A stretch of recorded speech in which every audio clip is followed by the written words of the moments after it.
OG, Ice-T, original gangster.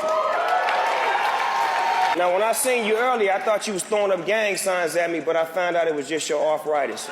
Did you know that Ice-T's infamous song about doing something to the cops came out the same year as Snoop Dogg's now famous song about doing something to the cops? Ice-T's song nearly cost him his career. Snoop Dogg's song set him up as a legend in the making. You know, Big Boy, I never really had a problem so much with the cops as people think, you know, even though I did cop killing and stuff like that, because we were real live criminals. Mm-hmm. Oh, yeah. We didn't hate the police. The police were the opponent. Hollywood loves a success story, but it loves tearing one down even more. In the 90s, Ice-T wasn't just a rapper. He went from gangsta rap pioneer to movie star to the face of one of TV's most iconic crime dramas. And he proved that hip-hop could conquer the big screen. But then something changed. And now Snoop Dogg is saying something that Hollywood doesn't want you to hear. And it could explain why Ice-T quietly backed away from the movie spotlight. So let's connect the dots between Snoop's warning and Ice-T's exit from Hollywood. I don't really down in LA. Like, I survived LA, but I don't go back and hang out. Like, you go back to the block now. When people think of Ice-T today, they picture Detective Finn Tutuola on Law & Order SVU. That's a role he's held down for over 2 decades. It was steady work, consistent pay, and a loyal fan base. But what most people forget is that before SVU, Ice-T was a rising force in Hollywood films. From his breakout performance in New Jack City to appearances in cult classics like Trespass and Ricochet, he was carving out a lane as one of the first rappers to be truly embraced by mainstream cinema. But then, momentum slowed down. Movie roles dried up, big screen appearances became rare, and Ice-T seemed to shift his focus to other things. And on the surface, it looked like a natural career pivot. But according to Snoop Dogg, the truth might be much colder. In multiple interviews over the years, Snoop has spoken about Hollywood as a game you have to play by their rules, and certain people decide who gets to stay in the spotlight. He's warned about the industry's fake love, the way it builds you up when you're hot, then drops you when you no longer fit the narrative. When you're in the industry of Hollywood, they offer you other things that are addictive, things that could kill you, things that could harm you, things that could jeopardize your future. And I maintain, because I had certain family members that did other things, and I sold other things. So I knew the effects of it. So I said, one thing about me, I'm gonna stand tall on what I believe in. Now, some fans have accused Snoop of selling out to the same machine he now criticizes. But Ice-T was never the kind of guy to play by the rules. His music went straight at authority, his lyrics sparked headlines, and his honesty, especially during the early 90s cop killer controversy, put him squarely in the sights of politicians, police unions, and conservative media. Hollywood was already skittish about rappers, so T's refusal to back down could have easily marked him as a permanent outsider, which makes you wonder, did he step away on his own? Or does someone quietly show him the door? Let's start with the first reason, political pressure. In 1992, Ice-T released the song Cop Killer with his metal band Body Count. It was raw, angry, and unapologetically political. But the backlash was immediate. Police unions called for boycotts, politicians from both parties condemned him, and even the president at the time weighed in. It wasn't just a music scandal, it was a national conversation. Rap artist Ice-T is in hot water with police officers across the country. In his song, Cop Killer, Ice-T raps about a desire to murder police officers.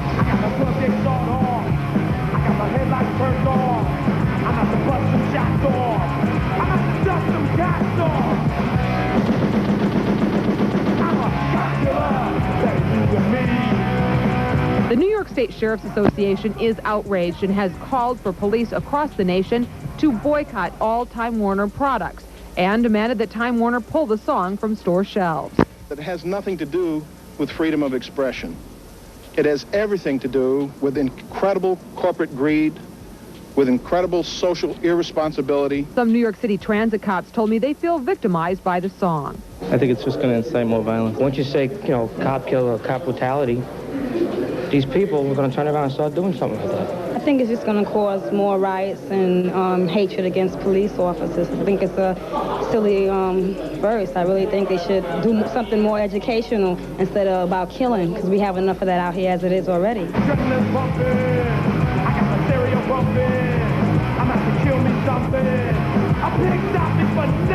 But Ice-T doubled down and defended his stance on the police, claiming that the only people who took issue with his song were racists and brutal cops. The Body Count album, the enemies are racist parents, and brutal police. And if those are my enemies, then so be it. Did anybody else, and it's not done maliciously in any attempt to make anybody go out and commit a crime. Really, with the song Cop Killer, I'm saying is that they are so brutal, they are putting people to the point that people might want to go do that. And this particular guy in this character does.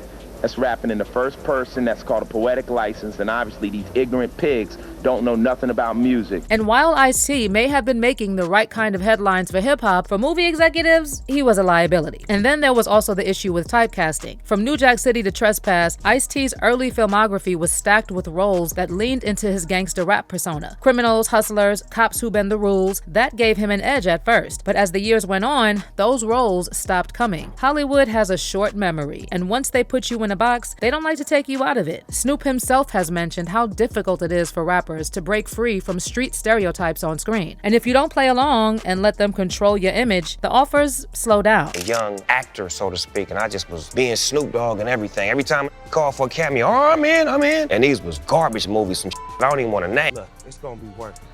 I told you, this is Humboldt County. Cube called me to his house one day and was like, I need to start saying no. I'm like, what you mean? Like, say no to some of that if it ain't the say no. They just using your name to make they look good, but you gonna look bad at the end of the day. But sometimes it's the no's that get you the yeses. But let's be real, Hollywood isn't just about talent. It's about politics, relationships, and playing a role in the power structure. Ice-T was never an industry insider. He didn't come from the same circles, didn't rub elbows at the same parties, and he's admitted that he doesn't play the fake friends game. And in an industry built on connections, that's the fastest way to find yourself on the outside looking in. When a meets a girl, he puts her into a coat and some bathing suit and some pumps, makes her look good. When a label meets an artist, they give them a budget. They choose them and they say, I think you can make me money. I choose I say, I think you can make me some money. You seem to want to. The average artist walks into a record label who is a pimp and says, please pimp me, put me out there. I need to be out. What's the first thing an artist say when they come?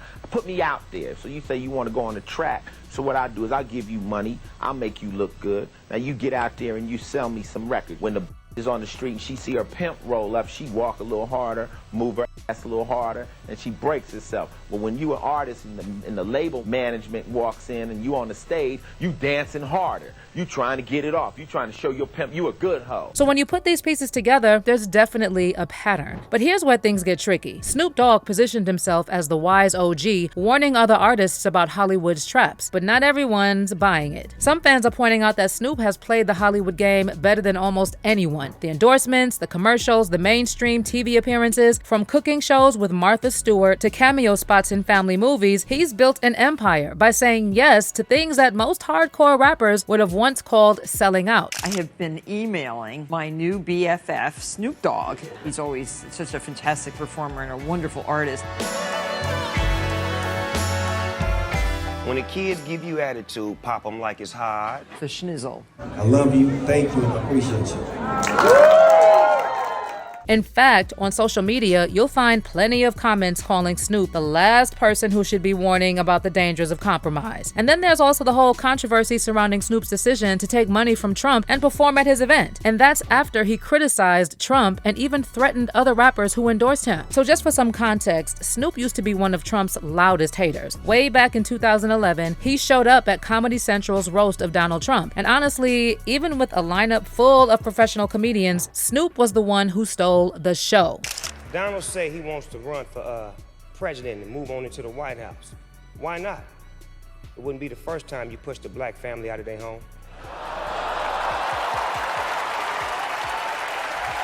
And when Trump announced he was running in 2015, Snoop pretty much declared war on him, clowning him every chance he got, telling his fans to vote for Hillary. And then when Trump actually won, Snoop jumped on Instagram and posted a screenshot of a text exchange with somebody who wrote, "Amazing. The zombies of the US really came up and made it happen. President Trump, wow. Never held one government position in his life. What a world." And then Snoop responded, "Only in America." And Snoop didn't stop there. He also hinted that he's thinking of moving to Canada because of Trump, Snoop posted this photo of Drake's hometown of Toronto with the caption, "My new home. Drake, I need the hookup on some property. Nephew, F this ish. I'm going to the 6." But that was just the warm-up. Snoop then took it a step further and basically put out a warning saying he'd roast any black artist who agreed to perform at Trump's inauguration. Then in March 2017, Snoop cranked things up even more with the music video for his track Lavender, where he's seen aiming a toy gun at a clown dressed up as Trump. The video sparked a huge backlash, and not just from Trump supporters. Trump himself jumped on social media calling Snoop out and even suggesting he be locked up. Trump wrote, "Can you imagine what the outcry would be if Snoop Dogg, failing career and all, had aimed and fired the gun at President Obama? Jail time." But Snoop refused to back down. In an interview with Billboard, he said he wasn't trying to make something controversial, just something real. And he added that there's a lot of clownish happening in America, so it only made sense for the video to show that. But fast forward to now, and Snoop is out here showing Trump love and saying he's done great things for him. In an interview with the Sunday Times, Snoop shocked fans by admitting he's had a change of heart about Trump and said, "Donald Trump, he ain't done nothing wrong to me. He has done only great things for me. I have nothing but love and respect for Donald Trump." And he didn't stop at that. Back in January, Snoop performed at the inaugural Crypto Ball, an event celebrating Trump's inauguration. Performed at the Crypto Ball as part of inauguration weekend for Donald J. Trump. Someone snapped a pic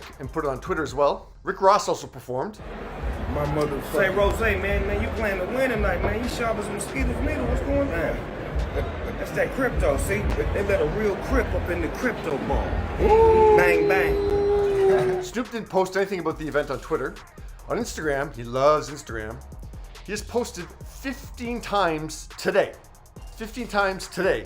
Nothing about the event last night. And this is the same guy who called other rappers Uncle Toms for supporting Trump. So there you have it. Snoop is now officially a Trump supporter. Meanwhile, he's trying to lecture Ice-T on how he should have said no to certain things. Now, as for Ice, he stood on business when it comes to Trump, and he made it clear he'd never vote for someone with a criminal record. This is what Ice had to say about Trump. "He's got more effing felonies than all my criminal friends put together and doesn't even have an ankle bracelet on. It's just showing us how this country is operated and run. So it's crazy." So when you compare Ice-T's path next to Snoop's, you're looking at two completely different playbooks for surviving the entertainment industry. Snoop embraced the spotlight, stayed visible, and kept reinventing himself to fit whatever lane kept him on top. Music, TV, commercials, cooking shows, and even checks from Trump. Meanwhile, Ice-T was selective. He walked away from certain rooms, sidestepped the Hollywood politics, and built a career that he could control from the inside out, even if it meant giving up some of that big screen shine. It's like two OGs facing the same machine but making opposite moves. One played the game to stay in it, the other stepped back before the game could play him. Well, let me know how you feel about Snoop telling Ice-T he should have said no to some roles. What do you think is the real reason Ice-T's Hollywood career dried up? Drop your comments below, and I'll catch you in this next video.